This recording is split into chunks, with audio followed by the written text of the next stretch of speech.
everyone and welcome to this video. Now today I'm going to be taking a look at this record here. It is David Bowie's album Scary Monsters. So before I get into the review, a couple of my work friends have asked for like a wee shout out. So this is just like a wee hello to Sophia, Sarah, Robbie, Rennie, Malcolm and Jade, like just if like you're watching. But anyway, yeah, this is David Bowie's 14th studio album released on the 12th of September in 1980.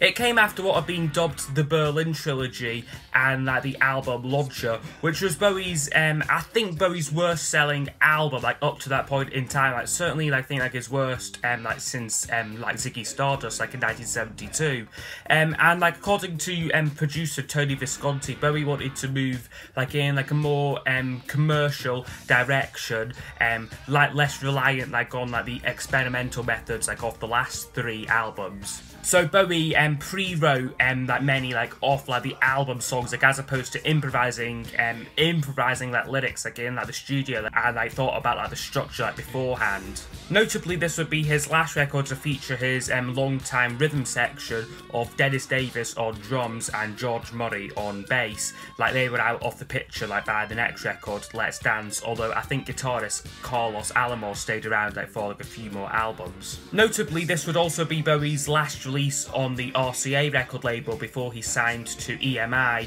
and like this would in many ways come to signify the end of like Bowie's peak period. Like it would really like round off like the 1970s, like where he'd been like probably that most important artist like off like that decade. This was kind of him like signing off like in like many ways as well, like because like there's a few songs like which do reference like his past, as well as like the back cover, like the sort of visual like clues to some of like his previous records like Low and Lodger and Heroes there. So the album was quite a big success when it came out. It was marketed with the tagline "often copied, never equaled," like as a reference to a lot of like the new wave acts like who like up and coming like at the time like who were strongly like inspired like by Bowie. And like I said, like a major commercial success for him, reached #1 here in the UK, only got to #12 like in like America, like but by this point Bowie wasn't a massive star like over there. Like I mean, he had a few big hit singles like, but he wasn't like kind of like the music icon like which he is like today. Like it would only really be like with like Let's Dance like the follow-up record that like he became like a superstar like in like America. So I want to show you my vinyl copy here. This is from the recent box set A New Career in a New Town. So you just get like the track listing like on the back, and inside here you get with these Bowie records you get a pointless extra like inner sleeve. Why they chucked it in, got no idea. Then you get the actual like inner sleeve here, and the record just on standard black vinyl with a sort of replica RCA label on it, which is nice. And you also get a lyric insert with this as well. This just sort of folds out like so, and we get all of the words to the album, which is really nice. So yeah, that's the vinyl record looked at. Okay, so I'm now going to go over each of the album songs. There's 10 tracks in total, so I'll just score each track out of 10, and then those scores will be used to give us a overall percentage marking for the album.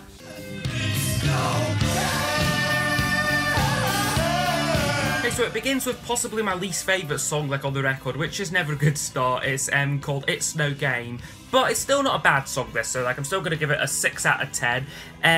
It begins quite strange with these sort of sound effects like of like running water. Like the song starts we get like this sort of like Japanese spoken part which kind of goes like throughout the song, which it gets a little bit annoying for me like after like a while. Bowie's vocal is also quite strained as well like on this song. Like it's quite a shock like when like you first play this song, just like oh like what's this, it kind of shakes you like up a bit. Like mostly you kind of want to get like eased into this kind of like really like experimental stuff, whereas this record like just kicks off with it like straight away. I mean, the song itself like does develop well. Like I do quite like the bridge segment to the song, and like the ending's pretty funny like as well, like with like Robert's Fripp like guitar like keeps like going on like after the song finishes, and like you just hear Bowie like yelling him to like shut up. Like that's quite a funny part to the song. But yeah, like not a bad track there though to open up. It's No Game Part 1 would get a 6 out of 10 from me.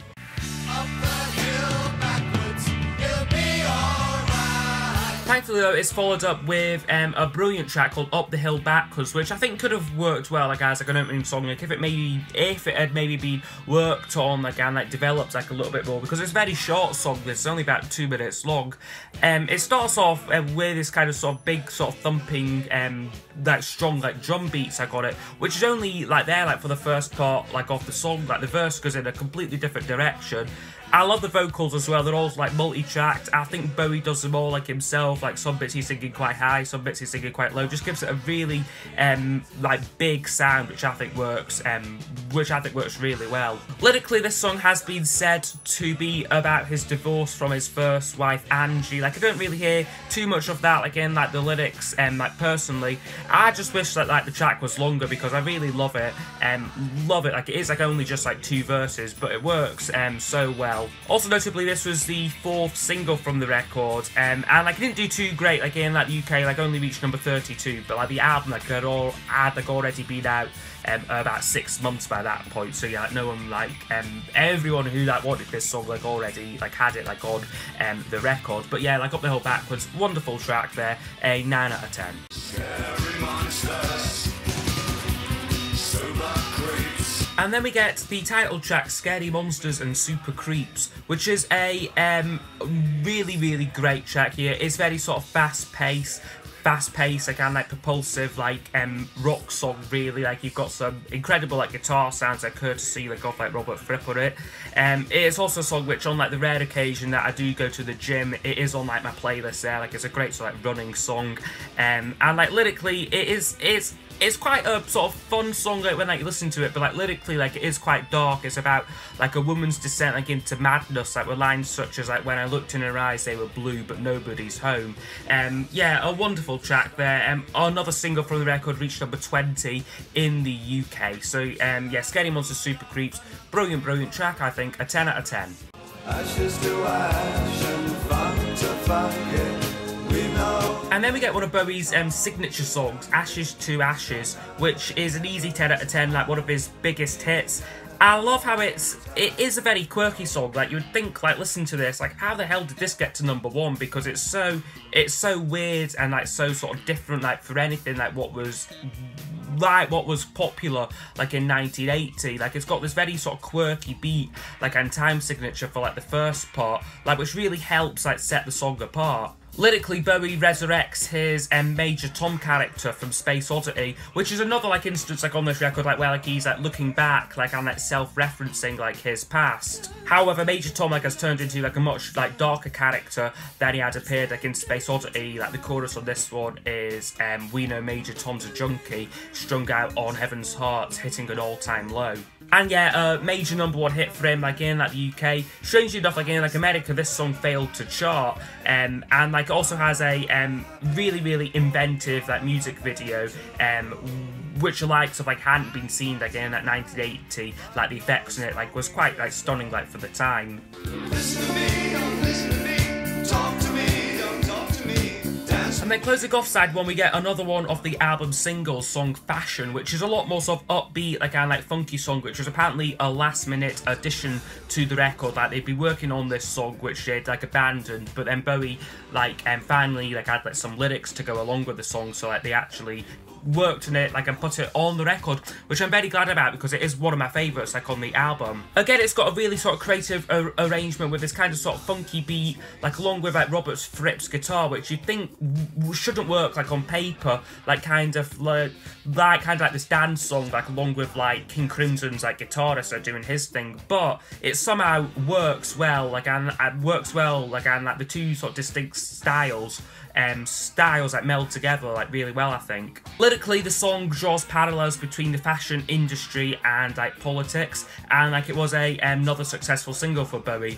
Reached number 5 in the UK, but like once again like only got to number 70 on the American charts. Like no idea what they were buying like in 1980.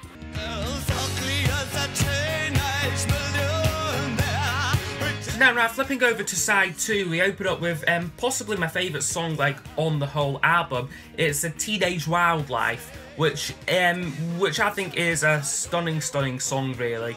It begins with this kind of Heroes-esque like backing track, like these sort of like like a strong like drum beat, like along with like a kind of chugging bass line, like and like these kind of screeching like ethereal like guitars like on it. But then like lyrically the song goes in like quite like a different like territory. Like it's not like as like anthemic like as Heroes. Like it's a lot more kind of specific like and like personal song, like about him kind of feeling threatened like in some ways like by like newer musicians and artists like coming up like during the time, like who were like, strongly like influenced like by like Bowie himself. One of the lines is same old thing in brand new drag, and like he also references like one of the new wave boys and like stuff like that. So it is kind of like about like Bowie commenting on like the musicians like who like he like influenced. Vocally, it is one of Bowie's best ever performances, I think.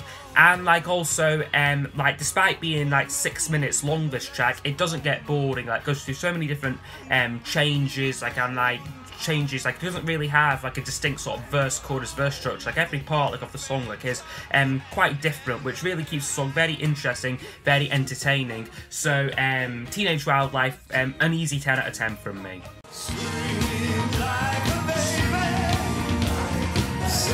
And the next one up is called Scream Like a Baby, which this song has a really interesting history to it, because an earlier version like of this song called I Am a Laser dates back to 1973. Like it was originally recorded by a singer called Ava Cherry, and like Bowie later demoed like this version like for like Young Americans. Like whether like he's reworked it here, like I'm not sure like whether he was just short like off material like for this album, but like he does like resurrect like this song and like rechristen it Scream Like a Baby, which is a very interesting track here. Lyrically it concerns a character, Sam, like who is like kind of like imprisoned like for unknown reasons, like just sort of like concerns like his experience like in jail like sort of thing. I mean, it's got a great sort of dark feeling like to like the verses, but like the chorus like is quite catchy, and like again it is exceptionally produced. Like Bowie's vocals got like a lot of like effects like on it, which I think just works really well. So yeah, Scream Like a Baby will get a 9 out of 10.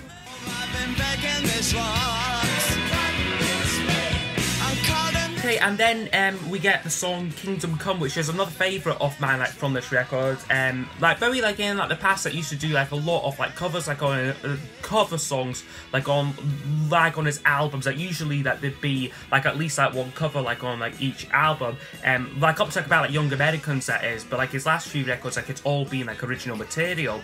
So this one here, it was originally written by Tom Verlaine, who had been in the band Television. Like I think he still was like in that band.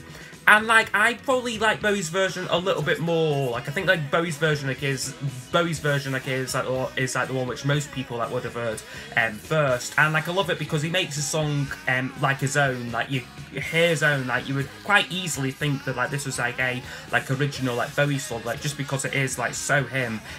He's got this great sort of toe tapping like guitar riff, like along with these kind of like effective like backing vocals on it, like which are sort of like echoing like what Bowie sings.